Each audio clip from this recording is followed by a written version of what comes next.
Welcome to Bagan.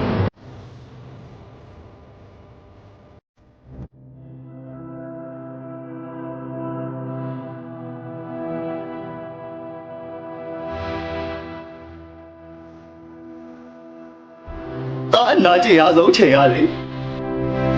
ကိုသားသမီးရဲ့ချစ်ကြည်မှုလက်မခံပေးတဲ့မမေစိတ်ကိုပဲ မင်းဟာလေမနစ်ရှိကိုတရားလဲချက်တယ်ပြီးတော့ရဲလဲမရဲဘူးငါ့ကိုလူပုံနဲ့မှမရှိရမင်းရော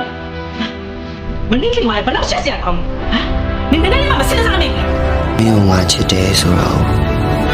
ငါဘယ်လိုပြောရမလဲ